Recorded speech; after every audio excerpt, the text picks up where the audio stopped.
Hello and welcome to our second how to Ember pizza video.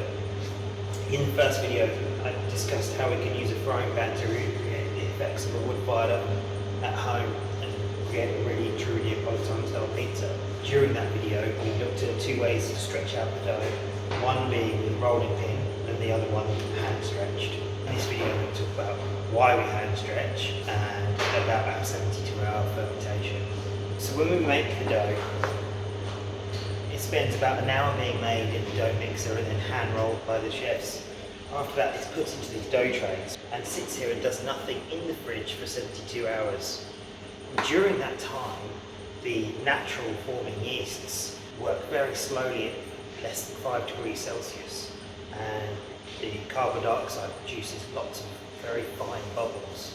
I like to compare this process to the difference between, say, a can of Coca-Cola and a bottle of champagne. The Coca-Cola is obviously injected with carbon dioxide to make it fizzy, whereas a bottle of champagne ferments over a very slow period of time, creating very fine bubbles, which are more delicate and creamier on the palate. It's pretty much the same deal with the dough. 72 hours of fermentation at a very low temperature produces these very fine bubbles, which means that when we get to this stage, where we take it out of the fridge after 72 hours, it's really important that we protect the dough and we handle it gently. If you use a rolling pin, what you're going to do is you're going to damage the crust and you're going to press all the bubbles out of the dough, meaning that you'll have a tasty dough, but it'll be heavier and probably thicker as well. So I'm going to take you through the process of hand stretching now. Okay, with hand stretching, the first thing to know is flour is your friend. Start by flouring our work surface. Very liberal. And then we flour our dough, both on top and around the side. Because when we use the spatula to get the dough out, the dough around the side will be forced underneath. Heavily, make sure it's not touching it from the side, cutting it free. And it should come loose nice and gently. Turn it upside down and pop it into the middle of your table here. Now with plenty of flour everywhere, the first thing we do is form the crust. Using the flats of your fingers, but with a slight pressure at the front, but flat all the way along. Press down maybe about 1.5 centimeters on the edge here and turn the dough around. We repeat the same thing. Press down with the flats of our fingers, maybe 1.5 centimeters on the edge, and rotate it round. We repeat again. Press down, turn. Press down, turn. Press down, turn. Press down, turn. And we repeat this process until the dough is wide enough to get both our hands inside the crust area.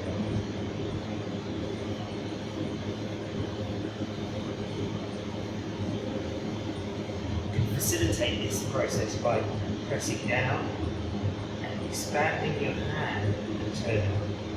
Press down and widen your hand and turn. Until there's enough space to get both your hands inside the dough. At this stage, it's very important that you come underneath the dough, dust around, flip them upside down, move them around, and back over again. Because if the top becomes too sticky and our hands stick to the top, tear it very easily. At this stage, this is the trick. We take both our hands inside the crust, be careful not to crush that crust. We pull apart with our hands and we turn with our body. We pull apart with our hands and we turn with our body. We don't pull apart with our hands and then turn our hands, which is a common mistake most people make.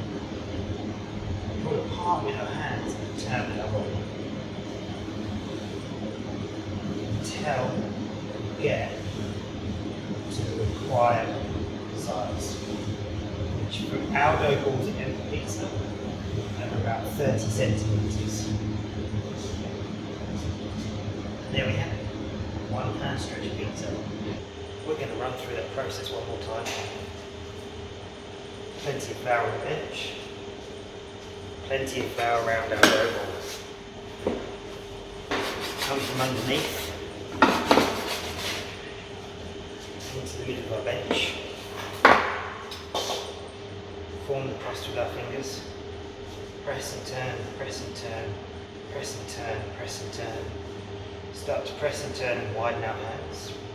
Press and turn and widen our hands. We're doing this. Pressing, turning and widening our hands, keeping it at 1.5 centimetre crust all the time until it's big enough to fit our hands inside. And then we turn and twist with our body. Turn and twist with the body.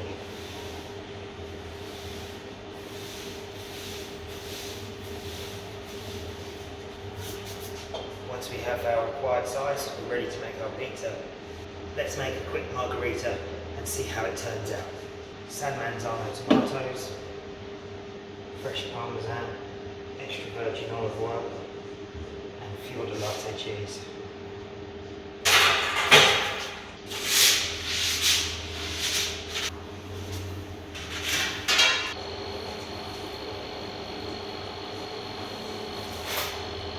As you can see, we have this beautiful puffy crust, and that's because we left that crust undisturbed the whole time we were stretching out the pizza. We've allowed all those bubbles to expand, as you can see. That's what all these tiny little dots are, where the tiny little bubbles are being fermented for 72 hours, gone into an oven at 400 degrees Celsius and rapidly expand. And because they're so thin, they've just come a little bit, adding to that lovely flavour of the pizza. Base, super thin.